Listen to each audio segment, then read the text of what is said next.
Good morning students. Saumya education में मैं Sunaina ma'am आपका बहुत बहुत स्वागत करती हूँ।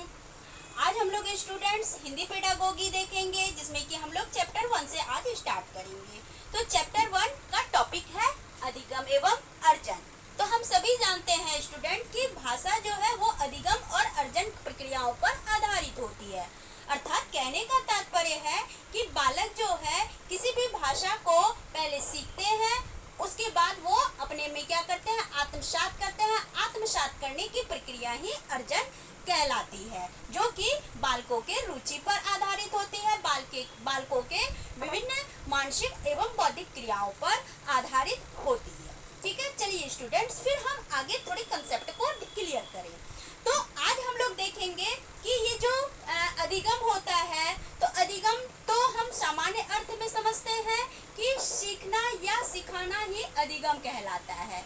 अगर हम दूसरी तरह से अगर हम इसे समझना चाहें तो हम अधिगम के बारे में कह सकते हैं कि व्यवहार में मूल रूप से परिवर्तन होना ही अधिगम कहलाता है। यानी कि अपने व्यवहार को अगर सीखने के अनुरूप हम बना लेते हैं तो उससे क्या होता है, हमें एक स्किल का डेवलपमेंट होता है, जो अंततः क्या कहलाता है, लर्निंग कहलाता है। तो चलिए, तो हम लोग आगे अधिगम यानी कि लर्निंग के कंसेप्ट को और भी क्लियर करें। तो अधिगम के बारे में करेंगे कि अधिगम अथवा सीखना ये जो होती है, ये किसी भी स्थिति में सक्रिय अवस्था होती है। यानी कि जो व्यक्ति अगर जन्म लिया है तो वो क्या होता है, इसे सीखता ही है। यानी कि सीखने की प्रक्रिया कभी भी स्टूडेंट खत्म नहीं होती है, जीवन पर्यंत चलते रहती है। यानी कि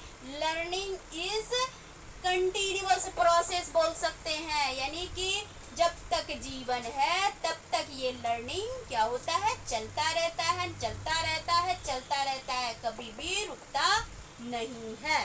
ठीक है, तो हम यहाँ ये कह सकते हैं कि अधिगम यानी कि सीखना जो है वो किसी भी स्थिति के प्रति क्या होती है, एक सक्रिय अवस्था मानी जाती है।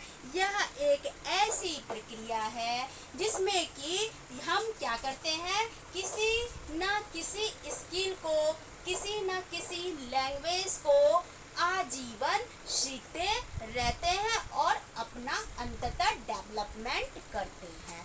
ठीक है, तो हम जब सीखने की बात करें, यानी कि जब भी हम सीखते हैं तो सीखने के यानी कि सीखने में जिस भी कौशल का अगर डेवलपमेंट करते हैं, सीखने के लिए जिस भी हम लोग लक्ष्य से संबंधित बातों की प्राप्ति करना चाहते हैं, तो उसके लिए हमें अपने जो स्वभाव में, हमें अपने व्यवहार में परिवर्तन लाना होता है। अर्थात कहने का तात्पर्य है, जैसा कि प्रेसी साहब ने कहा है, प्रेसी ने बिल्कुल ही स्पष्ट कहा है। प्रेसी जो थे, एक क्या थे, मनोवैज्ञानिक थे, ठीक है, और ये शिक्षाविद भी थे। तो प्रेसी का क्या कहना था, जानेंगे हम स्टूडेंट। तो प्रेसी साहब का कहना था कि सीखना हम उस अनुभव को कहते हैं जिसमें हम अपने पूर्ण व्यवहार को क्या करते हैं, पूर्ण रूपेण परिवर्तित करते हैं। जैसे कि उदाहरण के रूप में जब बच्चा जन्म लेता है तो वो कई प्रकार के भाषा तथा कई प्रकार के गतिविधियों को परिवार में ही क्या करता है, अधिगम करता है।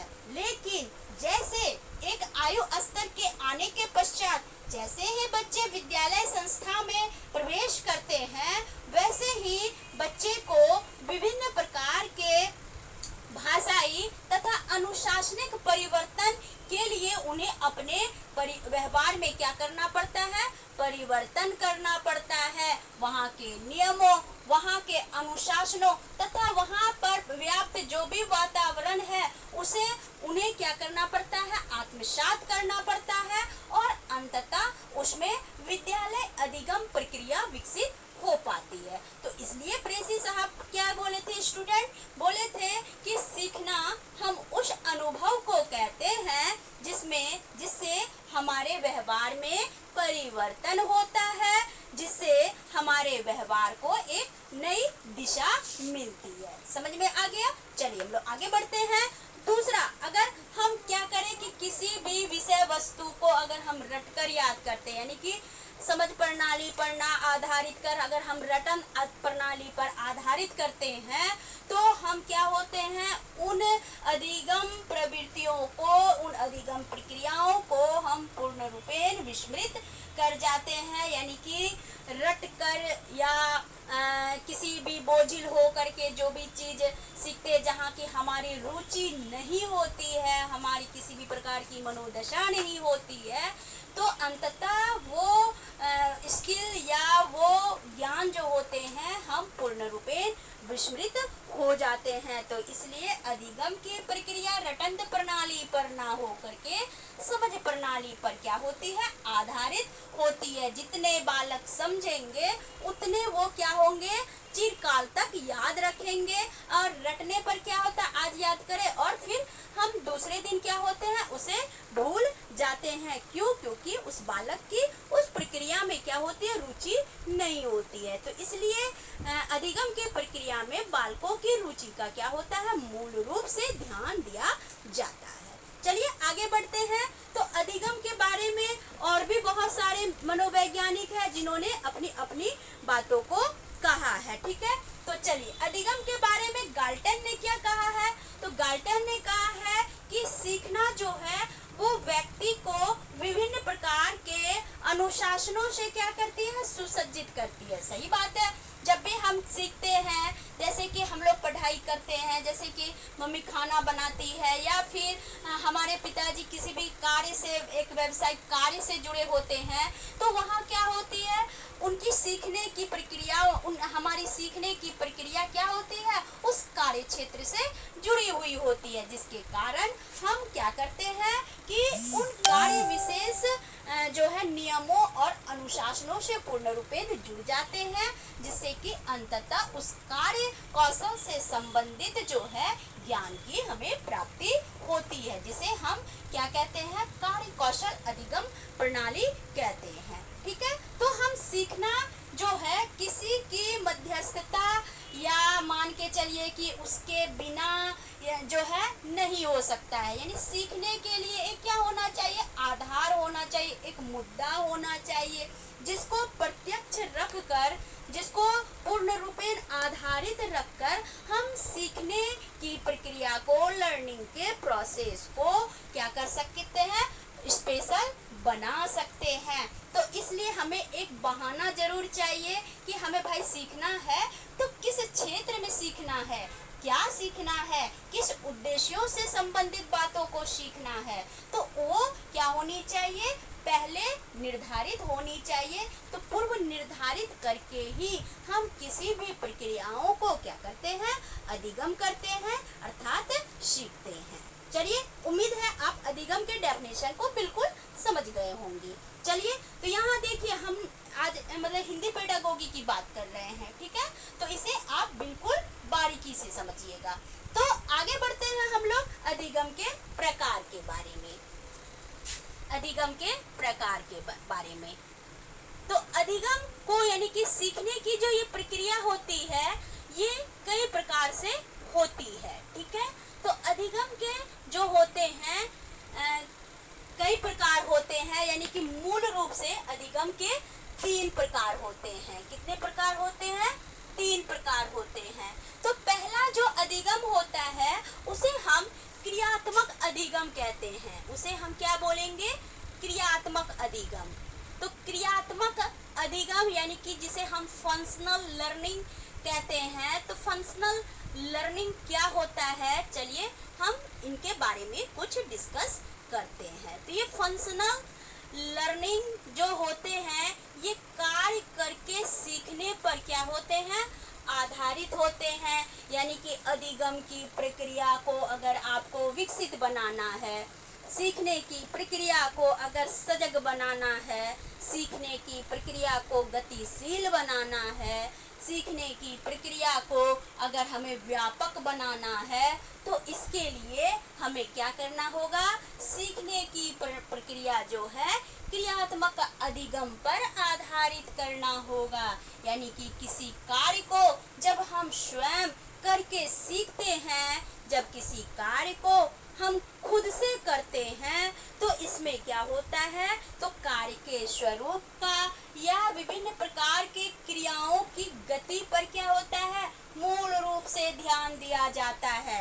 अर्थात स्टूडेंट हम ये कहते हैं कि हम प्रारंभिक बाल्यावस्था में कई प्रकार के गतिवाही क्रियाओं को संपन्न करते हैं, लेकिन क्या होता है, हमसे बहुत सारी गलतियां हो जाती है या हम उन गलतियों को क्या करते हैं, स्वीकार करते हैं और स्वीकार करके धीरे धीरे उन गलतियों को धीरे धीरे सुधारने का प्रयास करते हैं। ठीक है, और जैसे ही हम पूर्व बाल्यावस्था में किए गए गलती को हम उत्तर बाल्यावस्था में सुधार करते हैं तो हमें क्या होता है, एक अनुभव आ जाता है कि भाई हमने ये गलतियां की थी और जिनके कारण हमें ये परिणाम भुगतने पड़े थे, तो वगैरह वगैरह हम ऐसी बातें मन में सोचने लगते। तो उन गलती को, उन विभिन्न गलत अनुभवों को क्या करते हैं, हम जो है बाद में जो उसी काम को दोबारा करते हैं बाल्यावस्था में, ठीक है, यानी कि उत्तर बाल्यावस्था में, तो हम क्या रहते हैं, फुल्ली अलर्ट रहते हैं, फुल्ली सजग रहते हैं और उस कार्य को अच्छी तरह से पहचान कर, उस कार्य को अच्छी तरह से समझकर हम क्या करते हैं, उसे इतना अच्छा से करते हैं कि हमें क्या होता है, एक सेटिस्फैक्शन क्रिएट होती है कि नहीं भाई हमने बहुत अच्छे कार्य को किए, हमें एक मतलब कि ऐसा किया कि नहीं हम जो चाहते थे हमें वैसा ही क्या हुआ, इससे रिजल्टेंट मिला। बिल्कुल स्टूडेंट, तो इसमें क्या होता है कि कार्य करके हमें क्या होती है, एक अनुभव की प्राप्ति होती है और जब आप उस कार्य को बार बार करते हैं, बार बार करते हैं और निरंतर करते रहते हैं तो आप में एक स्किल का डेवलपमेंट होता है और आप में जो ये डेवलपमेंट स्किल का हुआ वही क्या होता है, आपके लर्निंग पावर को इम्प्रूव कर देता है। तो इसलिए कोई भी काम कीजिए तो आप स्वयं कीजिए और स्वयं बच्चे को कराने की एक आदत डालिए। ठीक है, चलिए अब हम लोग दूसरे अधिगम की प्रकार के बारे में जानकारी लेते हैं। तो दूसरा हो जाता है शाब्दिक या वाचिक अधिगम। शाब्दिक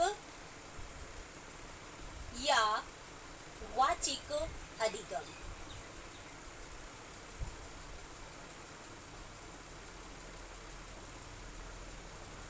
जिसे हम वर्बल लर्निंग कहते हैं, वर्बल लर्निंग कहते हैं। ठीक है, तो ये वर्बल लर्निंग क्या होता है, यानी कि शाब्दिक या वाचिक अधिगम से हमारा तात्पर्य है कि जब भी हम किसी बातों को, अंकों, शब्दों, संकेतों, चिन्हों के सहारे सीखते हैं, उस तरह के अधिगम को हम वाचिक या शाब्दिक अधिगम कहते हैं। जैसे कि उदाहरण के रूप में अगर हम बच्चे को मैथ्स पढ़ाते हैं तो वहाँ हम कई अंकों का, कई सूत्रों का, कई समीकरणों का हम क्या करते हैं, एक संकेत के रूप में, एक चिन्ह के रूप में लेते हैं और फिर हम उसे क्या करते हैं, यानी कि एक शाब्दिक रूप से या वाचिक रूप से हम क्या करते हैं, बच्चे को अधिगम करते हैं कि भाई ये प्लस है, ये माइनस है, ये डिवाइड है, ये फिर जो है मल्टीप्लिकेशन है, ये 2 है तो ये 4 है, ये 10 है। ठीक है, अगर हिंदी पढ़ाते हैं तो हम जो है विभिन्न प्रकार के जो है अक्षर का या मात्रा का हम क्या कराते हैं, बोध कराते हैं। जैसे कि हम अक्षर में बताते हैं कि बाबू ये अ है या आ है या हर्षई है, या फिर शब्द से कि अ से भाई अनार होता है, आ से जो है आम होता है। ठीक है, तो इस तरह से हम बच्चे को जो है विभिन्न संकेतों, चित्रों या फिर चित्र, अगर चित्र की बात करें तो कहते हैं बेटा ये क्या है, तो ये सर्किल है, ये क्या है, तो ये जो है रेक्टेंगल रेक्टेंगल है, ठीक है, या ये क्या है तो स्क्वायर है, ठीक है, तो या ये क्या है तो ओवल है। तो हम विभिन्न चित्रों के माध्यम से हम क्या करते हैं, यानी कि ये जो वाचिक अधिगम या शाब्दिक जो अधिगम होता है ये पूर्ण रूपेण क्या होते हैं, शब्दों पर आधारित होते हैं, चित्रों पर आधारित होते हैं, अंकों पर आधारित होते हैं, चिन्हों पर आधारित होते हैं, तथा किसी भी माध्यम से जब हम बच्चे को लर्निंग कराते हैं तो ऐसे लर्निंग ही क्या कहलाते हैं, वर्बल लर्निंग कहलाते हैं, शाब्दिक या वाचिक अधिगम कहलाते हैं, ठीक है। तो हमें सिखाने के लिए जो है ऐसे मतलब कि वाचिक या फिर शाब्दिक अधिगम को लेना ही पड़ता है। ऐसा नहीं कि हम चाहेंगे कि केवल हम काम करके मतलब कि लर्निंग कर ले, तो ऐसी बात नहीं हो सकती है। सीखने के दौरान हमें कहीं जो है संकेतों, चिन्हों, चित्रों या फिर हमें कहीं जो है अक्षरों का क्या लेना पड़ता है, सहारा लेना पड़ता है, ठीक है, जिससे कि धीरे धीरे हमारे क्रियात्मक अधिगम क्या होते हैं, पूर्ण रूपेण सीखने के प्रति सरल हो जाते हैं और सजग हो जाते हैं, ठीक है। तो जिससे कि हमें अधिगम प्रक्रियाओं का हर प्रकार से जो है समस्याओं का समाधान हो जाता है, ठीक है। चलिए स्टूडेंट, तो अब आगे हम जो तीसरे प्रकार की बात करेंगे जिसे हम विचारात्मक अधिगम कहते हैं, ठीक है। तो तीसरा प्रकार हो गया आपका विचारात्मक अधिगम। विचारात्मक अधिगम, तो विचारात्मक अधिगम की जब हम बात करेंगे तो यानी कि जिसे हम क्या बोलते हैं, थिंकिंग लर्निंग, ठीक है, थिंकिंग लर्निंग, विचार करना, ठीक है।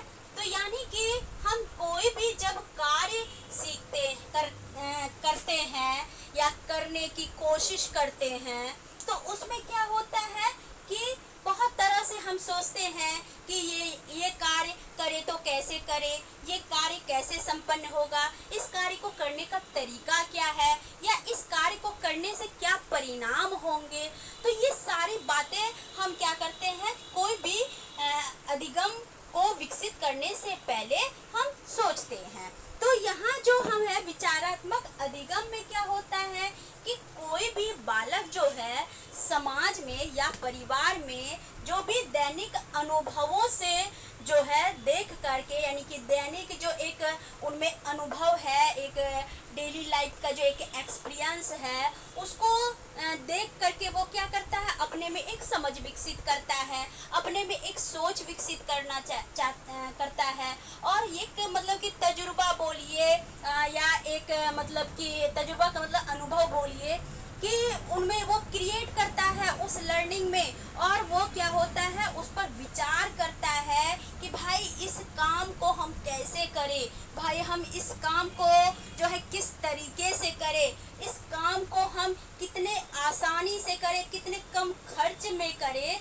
जिससे कि हमारा ये काम क्या हो सके, बेटर से बेटर हो सके, ठीक है। तो ये हर व्यक्ति पहल करता है। तो एक विचारात्मक अधिगम जो होता है वो व्यक्ति के कई बौद्धिक व मानसिक सोच से संबंधित जो निर्णय होते हैं उसे वो क्या करता है, संदर्भित करता है, और अपना एक विचार, अपना एक मंतव्य दे करके बालक क्या होता है, विभिन्न प्रकार के अधिगम प्रक्रियाओं को, यानी कि कोई भी व्यक्ति या कोई भी मनुष्य जो है वो शारीरिक रूप से और मानसिक रूप से क्या करता है, अपने बौद्धिक क्षमताओं का प्रयोग करता है कि भाई हम ये काम इतनी इजी वे में कर ले, इतना एक टेक्निक से कर ले, इतना फटाफट कर ले, इतना एक मतलब स्किल से करे कि हर जगह मेरी क्या हो, वाही हो और हमारे काम को एकदम बेस्ट माना जाए, ठीक है। तो ये ऐसे जब हम विचार को क्रिएट करते हैं तो इस प्रकार के, यानी कि किसी भी कार्य को जब भी करिए, किसी भी कार्य को जब भी समझाइए तो एक बार विचार जरूर कीजिए, यानी कि अपनी बौद्धिकता का, अपनी मानसिकता का, अपने विभिन्न प्रकार के वैचारिक स्वरूपों का ले सकते हैं। तो उम्मीद है स्टूडेंट कि आज आपको प्रोसेस, डेफिनेशन ऑफ लर्निंग और टाइप्स ऑफ लर्निंग जो है बिल्कुल भली भांति समझ में आया होगा।